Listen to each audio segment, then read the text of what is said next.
Namaskar, this is Manisha and I welcome you to my YouTube channel Commerce School. In today's video, we will discuss the topic government company. In previous video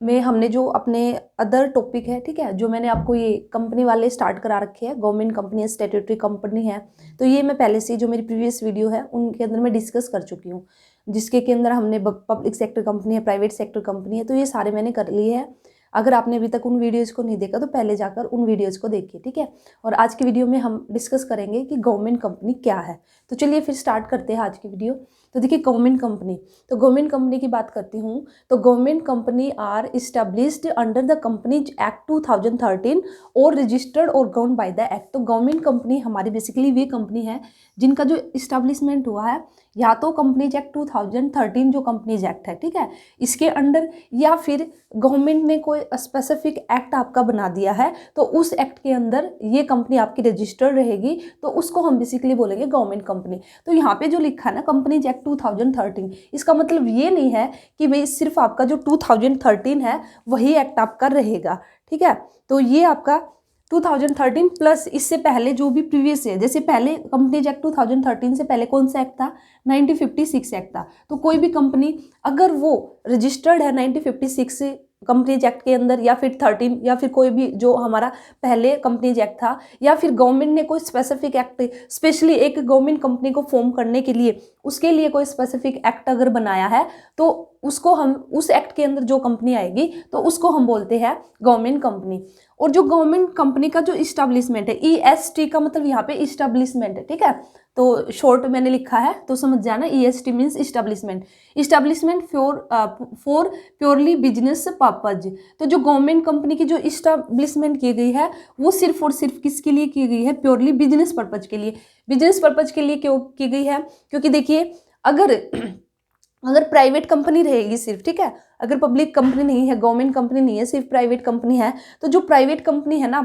उनकी क्या create हो जाएगी, monopoly हो जाएगी। फिर वे अपने according जो भी है उनको वो करेंगे, क्योंकि उनको दिखेगा यहाँ पे कोई गवर्नमेंट कंपनी तो है नहीं, ठीक है, तो अब जैसे भी जो भी चार्ज उनको करना है तो वे अपने रूल रेगुलेशन लगाएंगे। तो उन सब से बचने के लिए, या एक तरह से हम बोल सकते हैं गवर्नमेंट कंपनी क्यों इस्टेब्लिश की गई है, to give the competition to the private sector. जो प्राइवेट सेक्टर है उसको कॉम्पिटिशन देने के लिए गवर्नमेंट कंपनी है उसकी फॉर्मेशन आपका की गई है, ठीक है। तो इसलिए इसको बोला गया है कि जो गवर्नमेंट कंपनी है ये प्योरली बिजनेस पर्पज के लिए है और प्राइवेट सेक्टर को कंपटीशन देने के लिए स्टैब्लिशमेंट की गई है। तो देखिए अगर यहाँ पे मैं डेफिनेशन की बात करती हूँ, मीनिंग की बात करती हूँ, तो गवर्नमेंट कंपनी हम किसे कहेंगे, ये तो हमने बोल दिया कि भाई जो कंपनीज एक्ट 2013 है या हमारा कोई भी प्रीवियस एक्ट है जैसे 1956 है, इसके अंडर अगर हमारी रजिस्टर्ड है, ठीक है, या फिर कोई एक एक्ट हमने गवर्नमेंट ने कोई एक्ट बना दिया स्पेशली उस कंपनी के लिए, तो उसको हम गवर्नमेंट कंपनी बोल देंगे। फिर ऐसे में तो कंपनीज एक्ट के अंदर तो हमारी और भी बहुत सारी जो कंपनी है, जो भी जिस भी कंपनी की फॉर्मेशन होगी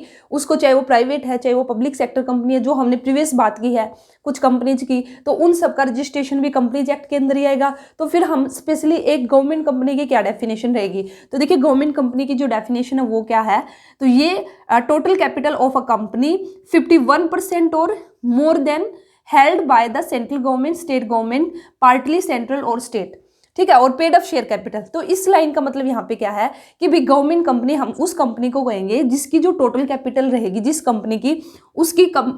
कंपनी की टोटल कैपिटल का जो पेड अप शेयर कैपिटल है, पेड अप शेयर कैपिटल का 51% या फिर इससे ज़्यादा किसने परचेज कर रखा है या किसने होल्ड कर रखा है, सेंट्रल गवर्नमेंट ने अगर 51% या फिर इससे ज़्यादा हेल्ड कर रखा है, या फिर स्टेट गवर्नमेंट ने, या फिर दोनों ने ही मिलकर अगर 51% या फिर इससे ज़्यादा पेड अप शेयर कैपिटल है दोनों के पास सेंट्रल या फिर स्टेट गवर्नमेंट के पास है, या फिर उनमें से किसी एक के पास, तो उस कंपनी को हम बेसिकली क्या बोलेंगे, उसको हम कहेंगे गवर्नमेंट कंपनी। तो ये आपकी गवर्नमेंट कंपनी की डेफिनेशन, तो ये आपको याद करना जरूरी है, 51% और मोर देन, और पेड अप शेयर कैपिटल का 51% और मोर देन, ठीक है, held by the central government, state, या फिर दोनों मिलके कैसे, जैसे भी सेंट्रल गवर्नमेंट है इसने 40% ले लिया, स्टेट गवर्नमेंट है इसने 20% ले लिया, ठीक है, एक कंपनी का जो पेड अप शेयर कैपिटल है, तो दोनों का मिला के कितना हो गया 60%। तो 60% क्या हुआ, 51% से तो ज़्यादा ही हुआ ना, 51% होना चाहिए या फिर ज़्यादा। तो ये हमारी कौन सी कंपनी है, वो गवर्नमेंट, या फिर ऐसा हो सकता है सिर्फ सेंट्रल गवर्नमेंट ने क्या कर रखा है, 55% का शेयर ले रखा है,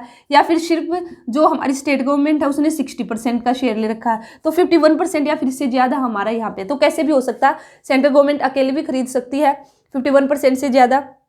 स्टेट गवर्नमेंट भी अकेले पेड अप शेयर कैपिटल ले सकती है, या फिर दोनों मिलकर, दोनों का मिलकर 51 से ज़्यादा होना चाहिए। तो ये हो जाएगा गवर्नमेंट कंपनी की डेफिनेशन। अब देखिए government company can B form, तो गवर्नमेंट कंपनी अगर फॉर्म हुई है तो इसका मतलब ये नहीं है कि वो सिर्फ आपकी पब्लिक लिमिटेड कंपनी है, तो गवर्नमेंट कंपनी आपकी प्राइवेट लिमिटेड कंपनी भी हो सकती है और it can be public limited company, तो दोनों ही हो सकती है, तो ये याद रखना। अब हम बात करेंगे कंट्रोल की, कि जो गवर्नमेंट कंपनी है उस पर कंट्रोल किसका रहेगा, तो देखिए control is exercise by the government, तो भी गवर्नमेंट कंपनी है तो गवर्नमेंट का ही कंट्रोल रहेगा, या हम बोल सकते हैं the provision of the government और प्रोविजन ऑफ द एक्ट, जिस एक्ट के अंडर आपके जो गवर्नमेंट कंपनी है उसकी फॉर्मेशन हुई है तो वही एक्ट का क्या रहेगा, कंट्रोल रहेगा, उसके अंदर ही रूल रेगुलेशन आपके डिफाइन रहेंगे कि किस तरह से गवर्नमेंट कंपनी है उसको कंट्रोल करना है, या फिर हम बोलेंगे कि भी जो कंट्रोल होगा वो किसका रहेगा, गवर्नमेंट का ही रहेगा। ठीक है, नेक्स्ट है, अभी देखिए shares are purchase in the name of, तो देखिए कोई भी कंपनी है उसके शेयर हम खरीदते हैं तो किसी ना किसी के नाम पे रहेंगे, जैसे अगर मैं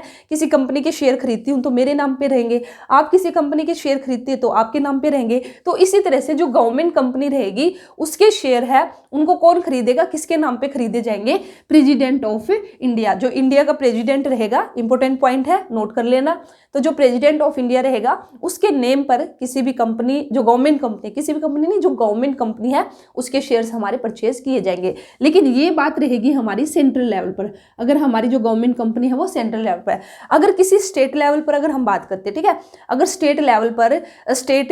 के लेजिस्लेचर के अकॉर्डिंग कोई गवर्नमेंट कंपनी है उसकी फॉर्मेशन की गई है, तो स्टेट लेवल पर अगर शेयर परचेज किए जाएंगे तो वो किसके नाम पे किए जाएंगे, स्टेट लेवल पर आपके रहेंगे गवर्नर के नाम पर, जो भी स्टेट का गवर्नर रहेगा तो उसके गवर्नर के नेम पर हम क्या करेंगे, शेयर्स आर परचेज्ड, ठीक है, एट द स्टेट लेवल। इसी के साथ ही जो गवर्नमेंट कंपनी है can file a suit, it means से देखिए अगर कोई भी कंपनी है वो, अगर आपका कोई भी कंपनी बन जाएगी, कंपनीज एक्ट 2013 के अंदर आ जाएगी, तो बेसिकली जो कंपनी है, जो मैंने आपको कंपनी का मीनिंग बताया था इन माय प्रीवियस वीडियोस, तो वहाँ पे हमने कुछ कैरेक्टरिस्टिक्स की थी जो आपकी कंपनी है उनकी, तो देखिए जो जैसे ही कोई भी कंपनी रजिस्टर्ड हो जाएगी तो रजिस्ट्रेशन के बाद ही, या हम बोलते हैं इनकॉर्पोरेशन के बाद ही एक जो कंपनी है वो एग्जिस्टेंस में आएगी, तो जैसे ही कंपनी एग्जिस्टेंस में आएगी तो उसकी अपनी एक सेपरेट लीगल एंटिटी क्रिएट हो जाएगी। ठीक है, तो सेपरेट लीगल एंटिटी क्रिएट होगी, इट मीन्स वो एक अलग से इंडिविजुअल, एक आर्टिफिशियल पर्सन क्रिएट हो चुकी है। तो अब जिस तरह से एक पर्सन दूसरे पर्सन पर जो है फाइल सूट कर सकता है, ठीक है, तो इसी तरह से फिर वो कंपनी, वो भी एक आर्टिफिशियल पर्सन बन चुकी है, तो वो भी क्या कर सकती है, company can file a suit. और यहाँ पे हमने बात की कि भी गवर्नमेंट कंपनी है उसका रजिस्ट्रेशन होगा, ठीक है, या उसको हमने इस्टेब्लिश की जाएगी या क्रिएट की जाएगी बाय द कंपनीज एक्ट 2013, तो जैसे ही कंपनीज एक्ट के अंदर उसका रजिस्ट्रेशन हुआ, वो क्रिएट की गई, तभी वो एक आपका आर्टिफिशियल पर्सन वहाँ पे क्रिएट होगी, तो क्रिएट होगी तो सारे जो एक कंपनी के फीचर है वे सारे के सारे फीचर्स आपके गवर्नमेंट कंपनी के भी आ जाएंगे। फिर भी मैंने यहाँ पे एक दो लिखा है, तो देखिए company can file a suit, company भी कर सकती है और कंपनी के ऊपर भी कोई थर्ड पार्टी है उसको शू कर सकती है। इसी के साथ ही वो अपने नाम से कोई भी प्रॉपर्टी है उसको एक्वायर कर सकती है। अब मैनेजमेंट ऑफ कंपनी की बात करते हैं, तो जो मैनेजमेंट रहेगा कंपनी का उसको कौन रेगुलेट करेगा, तो जो कंपनी का जो मैनेजमेंट रहेगा उसका जो रेगुलेशन होगा वो होगा under the provision of the companies act. तो जो कंपनीज एक्ट है उसके जो भी प्रोविजन गिवन है तो उसके अकॉर्डिंग जो कंपनी है उसको मैनेजमेंट किया जाएगा। ठीक है, फिर हम बात करते हैं एम्प्लॉयज की, तो जो एम्प्लॉयज रहेंगे कंपनी के, ठीक है, उसकी जो अपॉइंटमेंट की अगर हम बात करते हैं तो किस तरह से होंगे, तो गवर्नमेंट कंपनी के जो एम्प्लॉयज है उनकी जो अपॉइंटमेंट होगी उनको अपॉइंटेड किया जाएगा according to their own rules and the regulation. तो जो भी गवर्नमेंट कंपनी रहेगी उसके अपने कुछ रूल्स एंड रेगुलेशन रहेंगे, उसके अकॉर्डिंग ही वहां पे जो एम्प्लॉयज है उनकी अपॉइंटमेंट की जाएगी। और जो आपके रूल रेगुलेशन रहेंगे वे कहाँ पे देखने को मिलेंगे आपको, content in the MOA and AOA। तो ये हमारे दो चार्टर्ड डॉक्यूमेंट है, एक कंपनी के इंपॉर्टेंट डॉक्यूमेंट है, मेमोरेंडम ऑफ एसोसिएशन और आर्टिकल ऑफ एसोसिएशन। ठीक है, तो इनके अंदर आपका बेसिकली क्या रहेगा, जो भी रूल्स रहेंगे कि भी जो एम्प्लॉयज है उनकी अपॉइंटमेंट कैसे करनी है तो वे यहाँ पे गिवन रहेंगे, और उसी के अकॉर्डिंग एक गवर्नमेंट कंपनी के अंदर जो एम्प्लॉयज है उनको हम अपॉइंटमेंट देंगे। ठीक है, अब हम बात करेंगे अकाउंटिंग एंड ऑडिट की। तो अगर मैं बात करती हूँ अकाउंटिंग एंड ऑडिट की, तो एक गवर्नमेंट कंपनी है जो उसकी भी अकाउंटिंग भी की जाएगी और उसकी ऑडिटिंग भी होगी। तो ऑडिटिंग कैसे होगी, तो सबसे पहले जो एक ऑडिटर होगा उसको अपॉइंटमेंट अपॉइंटमेंट दी जाएगी, ठीक है। तो एक ऑडिटर है उसको अपॉइंट किया जाएगा, और जो ऑडिटर है उसको कौन अपॉइंट करेगा, जो सेंट्रल गवर्नमेंट होगी वही एक ऑडिटर को अपॉइंट करेगी। फिर वह ऑडिटर जो होगा वो उस कंपनी की ऑडिटिंग करेगा, और ऑडिटिंग करने के बाद फिर जो भी एनुअल रिपोर्ट रहेगी गवर्नमेंट कंपनी की वह आपकी प्रेजेंट की जाएगी कहाँ पे, या तो पार्लियामेंट में या फिर आपका जो स्टेट लेजिस्लेचर है वहाँ पे जो कंपनी की एनुअल रिपोर्ट रहती है उनको प्रेजेंट किया जाता है, ठीक है। तो ये था बेसिकली गवर्नमेंट कंपनी के बारे में जो जो इंपॉर्टेंट पॉइंट्स थे सारे के सारे मैंने यहाँ पे राइट डाउन किए हैं। चाहो तो आप इसको नोट डाउन कर सकते हो, या चाहो तो इसका स्क्रीनशॉट ले सकते हो और बाद में अपने नोट्स भी बना सकते हो। तो मैं बार बार आप लोगों को बोलती हूँ अपने नोट्स से साथ के साथ प्रिपेयर करके चलना, क्योंकि जब आपका एग्जाम का टाइम आएगा तो उस टाइम जब आप रिवाइज करोगे तो यही नोट्स आपकी हेल्प करेंगे, क्योंकि उस टाइम हम पूरी बुक है जो उसको रीड नहीं कर सकते, ठीक है। अभी फिलहाल हमें जो भी मैं टॉपिक आपको करा रही हूं, तो अगर आपके पास बुक है तो उसमें से भी आपको एक रीडिंग जरूर लेनी है, ठीक है। लेकिन at the time of exam ये जो नोट्स रहेंगे यहीं से आपको अपना रिवाइज करना है, और फिर जल्दी जल्दी भी एक दिन पहले या 2 दिन में हम अपना सारा रिवाइज कर पाएंगे अगर हमारे पास शॉर्ट नोट्स है। तो आप ऐसे कैसे ये नोट्स भी बना सकते हो, इनको अगर और शॉर्ट में लिखना चाहो तो आप अपनी लैंग्वेज में, ठीक है, इनको और शॉर्ट नोट्स में बना सकते हो। तो जितना शॉर्ट नोट्स रहेंगे उतने ही आपके लिए हेल्पफुल आपके लिए रहेंगे, ठीक है।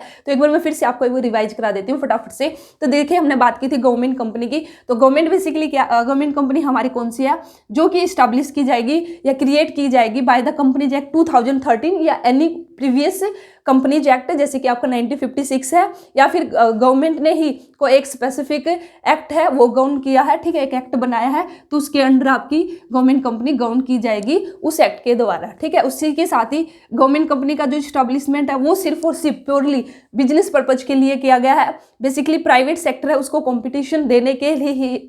लिए ही जो गवर्नमेंट कंपनी है उसकी इस्टेब्लिशमेंट की गई है। गवर्नमेंट कंपनी किसको कहेंगे, अगर जिस कंपनी की टोटल कैपिटल का जो पेड अप शेयर कैपिटल है उसका 51% या फिर उससे ज़्यादा या तो सेंट्रल गवर्नमेंट के पास है या स्टेट गवर्नमेंट के पास है या फिर पार्टली दोनों के पास है, तो उसको हम कहेंगे government company. Government company can be formed as private limited company भी हो सकती है और पब्लिक लिमिटेड कंपनी भी हो सकती है। एक गवर्नमेंट कंपनी दोनों ही हो सकती है, प्राइवेट लिमिटेड भी और पब्लिक भी। जो गवर्नमेंट कंपनी है उस पर किसका कंट्रोल रहेगा, गवर्नमेंट का रहेगा। और गवर्नमेंट कंपनी के जो शेयर है वो किसके नाम पे परचेज किए जाएंगे, president of India central level पर। और अगर स्टेट लेवल पर हमें परचेज करना है तो फिर जो गवर्नर रहेगा उस स्टेट का उसके नेम पर हम शेयर को परचेज करेंगे। Government company can file a suit acquire the property. और जो मैनेजमेंट ऑफ कंपनी है, ठीक है, उसको कौन रेगुलेट करेगा, जो भी प्रोविजन रहेंगे कंपनी एक्ट के उसके अकॉर्डिंग जो मैनेजमेंट है कंपनी की जाएगी। एम्प्लॉयज ऑफ कंपनी जो रहेंगे वो जो एक कंपनी रहेगी गवर्नमेंट कंपनी, उसका जो मेमोरेंडम ऑफ एसोसिएशन है और आर्टिकल ऑफ एसोसिएशन है उसके अंदर कुछ रूल्स एंड रेगुलेशन आपके गिवन होंगे, तो उन रूल्स एंड रेगुलेशन के अकॉर्डिंग ही जो उस कंपनी के एम्प्लॉयज रहेंगे उनकी अपॉइंटमेंट की जाएगी। इसी के साथ ही गवर्नमेंट कंपनी की अकाउंटिंग भी होगी और ऑडिटिंग भी होगी। उसके लिए जो ऑडिटर रहेगा, सेंट्रल गवर्नमेंट एक ऑडिटर है उसको अपॉइंट करेगी, वही ऑडिटर फिर ऑडिटिंग करेगा। और उसके बाद जो भी एनुअल रिपोर्ट रहेगी गवर्नमेंट कंपनी की उसको पार्लियामेंट में या फिर स्टेट लेजिस्लेशन में हम क्या करेंगे, प्रेजेंट करेंगे। तो ये था पूरा का पूरा आपका गवर्नमेंट कंपनी के बारे में। तो वीडियो कैसी लगी जरूर बताना, अच्छी लगी तो वीडियो को लाइक करना। कोई भी डाउट है तो आप कमेंट करके पूछ सकते हो, कोई भी आपका सजेशन है वह भी आप दे सकते हो। तो फिर मिलते हैं नेक्स्ट वीडियो में न्यू टॉपिक के साथ। All the best, thank you.